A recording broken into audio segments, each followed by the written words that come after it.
when I'm cooking with the stove. Also nearby you can see I have my fire extinguisher and my safety kit. Okay. The next thing that I'll show you is the materials that I've gathered together. So here I have 4 envelopes of tea, which is what is required in order to do the standard procedure for the tea dye bath. And I also have some vinegar here because I'm using some white vinegar. I've measured out a tablespoon, which is just sitting in this bowl here. And the reason I chose to do that was because I was reading that when one dyes cloth with tea, or using tea as a dye, and this is black tea, that vinegar, so acidification of the dye bath, can allow the vinegar to act as a fixative, okay? And so what I would like to test is whether the vinegar, whether the cloth that's dyed with tea, with the vinegar added, actually has a better grip on the cloth, if you will. The other experiment that I'm setting up is, as I mentioned before, turmeric, okay? And the colorful compound that makes this turmeric yellow is a compound called curcumin. And what I read about, and I've actually seen this in action before, what I read about was curcumin actually turns from yellow to red under alkaline conditions. I know that adding baking soda actually makes the will make a solution more alkaline. So what I'm testing here is I'm trying to see whether adding this tablespoon of baking soda in my experiment modification will turn the dye bath red, and if it will have any effect on the actual resulting color of the cloth. To add each of the ingredients. So here is the dye bath I'm going to create for the turmeric. Okay, so that's 1/4 of a teaspoon of turmeric powder. Okay, just putting it in the pot and stirring it. You may be able to see already that it's yellow in color.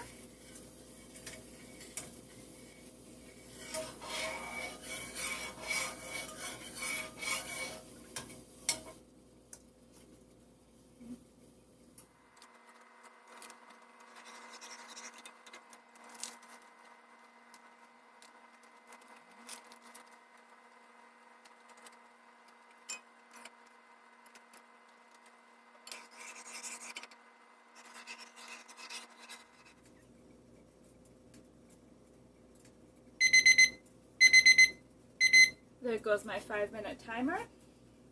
I'm going to turn off the heat.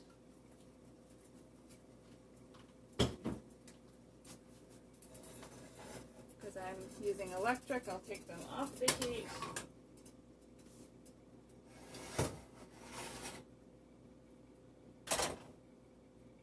And let them cool a little bit before I pour them. I have all of my containers ready and labeled and ready for my dye bath. And I have the 2 examples here with treatment. This is turmeric with the baking soda, and this is tea with the vinegar. And I've already added, so as you can see, I've added the cloth to each of these, the cotton cheesecloth, and I have added the whatever material I'm using, in this case the baking soda, and in this case the vinegar. Okay, so as you can see, I have poured the cooled dye baths into each container. You can see the dark color of the tea here and the yellow color of the turmeric here. So I just wanted to show you that my workspace is clean. Okay, so that's the stove where the pots were, right? Everything has been put away, wiped up, and then you can see behind me I have washed the pots and also washed the vessel that I used to measure the dye baths.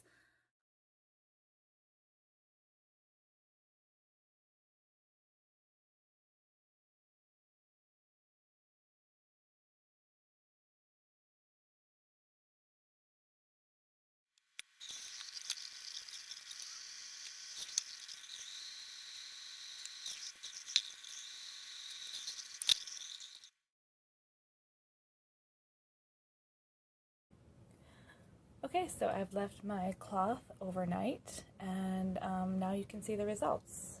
There are some subtle differences between the tea using the standard procedure and the tea using vinegar. Now let's turn our attention to the turmeric. Here is the cotton cloth dyed with the turmeric dyed bath using the standard procedure. And then here is the one where I added baking soda. And you can see this slight red tone to the cloth, but it's in different places. It's not very even. So the question now is, what can we conclude from the results? All right, so we have the turmeric dyed with the standard procedure and the turmeric dyed with baking soda added. You can see that this one is much more reddish than this one. So what does that mean? That a cloth can be, or that turmeric changes color with pH, changing from yellow to red in alkaline conditions. However, you can see that the dyeing is a little uneven, all right? So that may just be because of the cloth being in the dye bath. But I also came across that this reaction from of curcumin, the material that makes turmeric yellow, that reaction is at least partially reversible.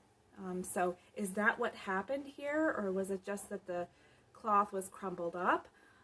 This is something that that I would like to investigate further. Is could we put this in neutral conditions, or could we put this in acidic conditions and reverse this reaction and make it turn from red to yellow? Okay, so you know, or is this dye permanent, or at least semi-permanent? That's something that I would like to explore further. And for the tea, you might be able to see a subtle difference in the two fabrics. Here is the cloth, the cotton cheesecloth dyed with the tea with the standard procedure, and this is the same procedure but using acidic conditions by adding vinegar. What I can conclude from this is maybe the vinegar was acting as a fixative here, where the tea, when it acted as a dye, adhered or stuck better to the condition where vinegar was added as opposed to the standard procedure. What would I like to do next? I want to see if it really was acting as a fixative, so I might try exposing these two pieces of cloth to sunlight for the same amount of time and see whether they both fade in the same manner, so they both lighten in the same manner, or if this one maintains its color better than this one. Then I can see whether or not this is actually acting as a fixative. Another method would be to wash each of these under the same conditions and see whether fading occurs as well. So those are two different options. And then finally, one thing that I wanted to mention is in this experiment, for a procedural just improvement, not necessarily a conceptual, a conceptual follow-up question, but a procedural improvement would be that if I had pH paper or pH strips to actually measure and specify the pH change between each of these different conditions for both experiments, I think would have been helpful. So those are my results, what I can conclude maybe from the results, and also what I would do to follow up.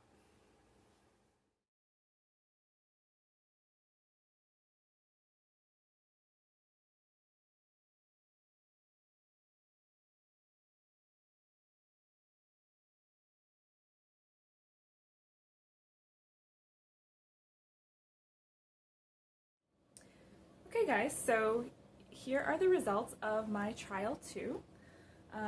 All I did was take a doily from the dollar store and I dyed it with tea, and based on my results from the trial 1 of the dye project, one with the standard procedure, the other with vinegar, I decided, because the one with vinegar was a little bit darker, I thought I'd get a little bit more of a stronger color, so I used vinegar in this trial too. So what can I conclude from this? Basically, so I mean, these were basically using the same procedure. I mimicked the conditions in the trial 1 by dividing the volume in half, and also just using 2 tea bags instead of 4, okay, because remember we divided the dye bath in half between the 2 containers.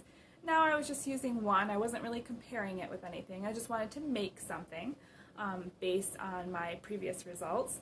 And so this is what I came up with, okay? And so you can see this is quite a bit darker still than this here. So I'm thinking that maybe it has to do with the weave, the texture of the material has probably some effect.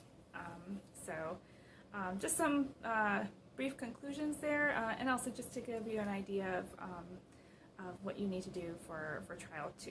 Okay, but really it's just to create something on your own based on your previous informed decision from the results of trial 1.